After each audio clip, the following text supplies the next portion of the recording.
Talk means all times outreach and training charge.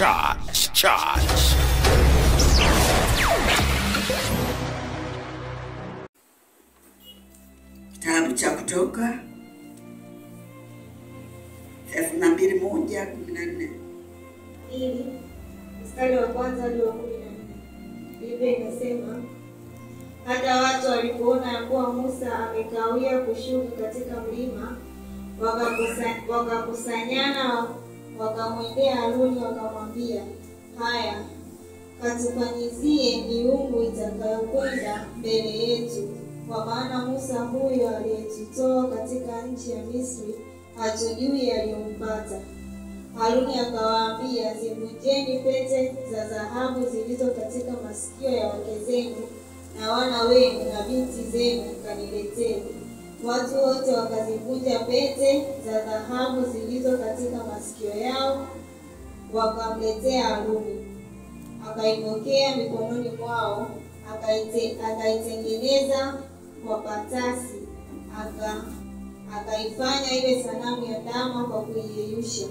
Nao akasema, hiyo ndiyo miungu yako, Israeli, iliyokutoa katika nchi ya Misri. Naye Haruni alipoona jambo hili, akajenga madhabahu mbele yake. Haruni akatangaza akasema, kesho itakuwa sikukuu kwa Bwana.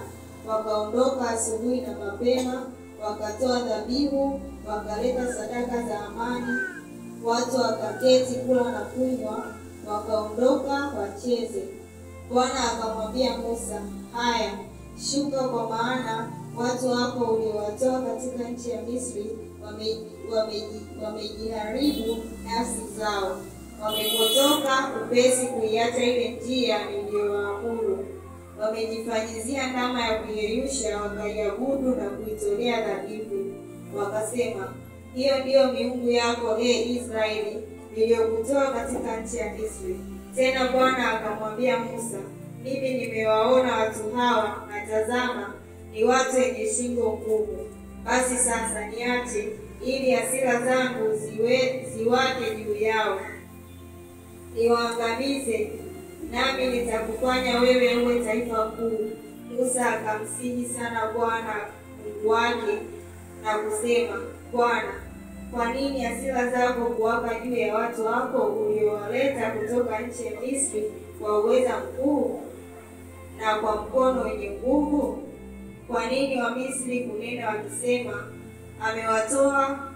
amewatoa kwa kuwatenda uovu, ili apate kuwaua milimani na kuwaondoa watoke juu ya uso wa nchi? Geuka katika hasira yako kali, ugaidi uovu huu ulio nao juu ya watu wako. Kumbuke Ibrahim na Isaka na Israeli watumishi wako, ambao uliwaapia kwa nafsi yako na kuwaambia, nitazidisha kizazi chenu mfano wa nyota za mbinguni.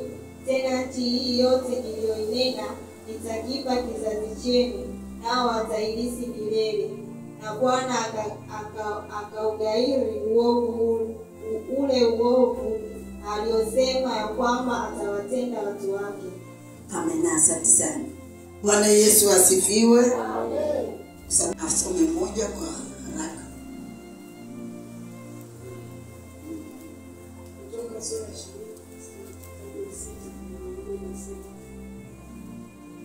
Mungu akanena maneno haya yote, akasema, mimi ni Bwana Mungu wako niliyekutoa katika nchi ya Misri, katika nyumba ya utumwa. Usiwe na miungu mingine ila mimi. Usijifanyie sanamu ya kuchonga, wala mfano wa kitu chochote kilicho juu mbinguni, wala kilicho chini duniani, wala kilicho majini chini ya dunia.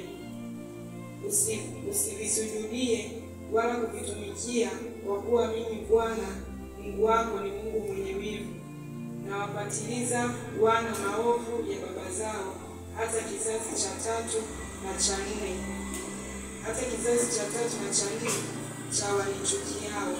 Nami na warehemu maelfu wanipendao na kuzishika amri zangu. Asante. Mungu ndivyo alivyowaambia katika kitabu cha Kutoka. msijifanyie sanamu ya kuchonga. Akawapa maelekezo vizuri tu. Kwa hiyo hata wanapoleta ndama, wanapotoa dhambi zao na kufanya kwa Mungu eti ndama, walikuwa wanafahamu, sio kwamba hawajui ile dhambi. Maelekezo Baba alikuwa ameisha waambia, msijifanyizie. Mimi ni Mungu mwenye wivu. Walisikia hayo maelezo, walitembea na maelezo ya Mungu. Walisikia maonyo haya. Hebu soma 22 mpaka 25 mstari.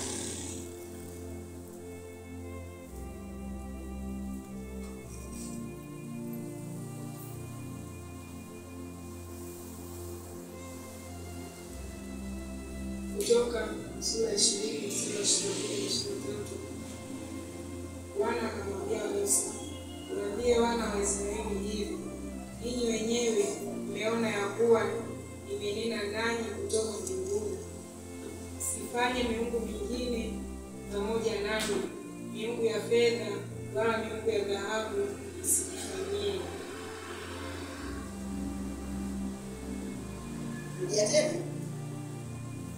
Kutoka sura ya 20 mstari wa 22-23. Mungu anasema, Bwana akamwambia Musa, "Waambie wana wa Israeli hivi, ninyi wenyewe mmeona ya kuwa nimenena nanyi kutoka mbinguni. Msifanye miungu mingine pamoja nami, miungu ya fedha wala miungu ya dhahabu msijifanyie." Asante. Haya ni maelezo. Haya anawaambia Baba ya kwamba msijifanyie wala vya dhahabu. Wao wakamfananisha Mungu na dhahabu zao. Tamfananisha hivyo? Unamfananisha Mungu na ulicho nacho? Dhahabu kwako wewe ni kitu gani? Inawezekana ni duka Mungu kakupa. Inawezekana ni watoto Mungu kakupa. Inawezekana ni nyumba Mungu amekupa. Inawezekana ni kile ambacho unakitumainia. Inawezekana ni watoto Mungu aliyokupa. Wewe ukafanya dhahabu. Hizo zote ni ndama ya kufanya uache ibada. Mimi nilikuwa, mimi alikuwa. Inawezekana hata sisi ndama ndani ya mioyo yetu. Mungu hafananishwi na dhahabu. Amen. Bwana Yesu asifiwe. Hafananishwi na kitu chochote. Hafananishwi na wafalme wa ulimwengu huu. Hafananishwi na maraisi na wote. Hatafananishwa. Atabaki kuwa Mungu wa miungu. Haleluya. Atabaki kwa mfalme wa wafalme, Mungu aishie milele. Hafananishwi. Wakamfananisha, wakaacha maagizo aliyowaambia. Ila ya kudharau ibada, ya kuwadharau watumishi. Hivi wewe unadhani tu hapa madhabahuni mtumishi anasimama tu? Somo la Roho Mtakatifu. Tangu niokoke mimi sijafikia vipengele vya mpaka 15. Si ndio hivyo jamani? Kanisa, Bwana Yesu asifiwe. Amen. Tulifika vipengele vingapi? 15. Mimi nilifika tu kimoja, si ngapi au akijao. Tamam. Haya maonyo yote ni nini? Huku yatendea kazi.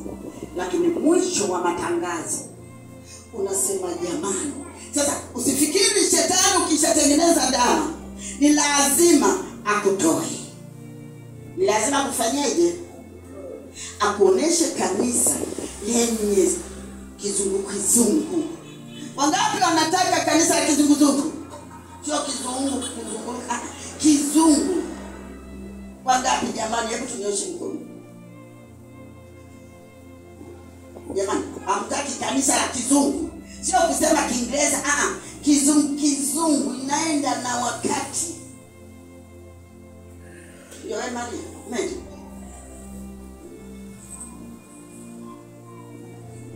Yaani si kanisa letu haina shida. Saa 2, saa 3 tuko nyumbani kizungu. Hivyo una safari. Ipo safari. Nichukia maono. Anakutoa. Baadaye nisikusikia mafundisho wala mafundisho ya walimu wangu. Kumbe walikuwapo na walimu. Kumbe walikuwapo na wachungaji. Kumbe walikuwapo na wainjilisti. Anasema sikusikia. Ulikuwa unakuwa wapi? Na hao wana wa Lawi wakafanya kama vile alivyosema Musa. Wakaanguka siku ile kama watu 3,000. Musa akasema, jiwekeni wakfu kwa Bwana leo, naam kila mtu juu ya mwanawe na juu ya ndugu yake, ili awape baraka leo. Hata asubuhi yake Musa akawaambia watu, mmetenda dhambi kuu, na sasa nitakwenda juu kwa Bwana, labda nitapata patanisho kwa ajili ya dhambi yetu. Musa akarejea kwa Bwana akasema, watu hawa wametenda dhambi kuu, wamefanyia miungu ya dhahabu. Lakini sasa ikiwa utawasamehe dhambi yao, na kama sivyo ulifute na kusii katika kitabu chako ulichoandika. Bwana akamwambia Musa, mtu yoyote aliyenitenda dhambi ndiye nitakayemfuta katika kitabu changu. Basi sasa uende ukawaongoze watu hawa mpaka mahali pale ambapo nitakwambia habari zake. Tazama malaika wangu atakutangulia pamoja na hayo siku nitakayo wajilia, nitawapatiliza kwa ajili ya dhambi yao. Asante sana. Tunaona watu 1,000 ngapi jamani? 3,000 wamekufa kifo cha ghafla. Kwani unadhani walitegemea? Kanisa, Bwana asifiwe. Walitegemea kwamba tutakufa? Bwana. Kinaitwa kifo cha ghafla. Usije ukakitamani. Kifo cha ghafla usije ukaroga ukakitamani. Wakafa watu 3,000 wana wa Israeli. Nani alisababisha? Tushikane Mithali 25:1. Mithali sura 25 mstari wa kwanza. Hizi nazo ni mithali za Sulemani ambazo watu wa Hezekia mfalme wa Yuda walizinakili. Ni utukufu wa Mungu kuficha jambo, bali ni utukufu wa mfalme kuchunguza jambo. Asante sana. Ni utukufu wa Mungu kufanya nini jamani? Kuficha jambo. Mungu ananyamaza kana kwamba hakuoni. Sasa kwani huku kuna mchungaji? Kwani huku sinakaa kijitoni ama sinakaa? Kwani ananiona? Mungu anafanya. Mchungaji hatakuona. Viongozi hawawezi kukuona. Na Mungu je? Kama ndio hivyo, Mungu si angewafunulia? Mungu si angewaambia, Bwana soma vizuri Biblia? Ni utukufu wa Mungu hakuficha jambo kana kwamba hakuoni. Kama pale pana Mungu, si angeniona njia zangu? Sivyo hivyo jamani? Si angeniona? Mungu anasema mbinguni kiti chake kiko kilicho. Amen. Bwana Yesu asifiwe. Duniani miguu yake iko hapa, kuzimu yupo. Utajificha wapi mwanadamu? Pana hekima ya kuongoza hao watu, utakuwa umefaulu sana. Endelea kuombea yale Mungu ambaye atakubendesha. Maana Mungu haji kama mvua, ni hapana, anaanzia chini na wewe. Bwana Yesu asifiwe. Bwana asifiwe sana. Kasome vizuri Yeremia, anasema nalikujua toka tumboni mwa nani? Mama yako. Kwa hiyo Mungu anzia hapo barabarani. Alikujua, alikuchagua, utakuwa mtumishi wake.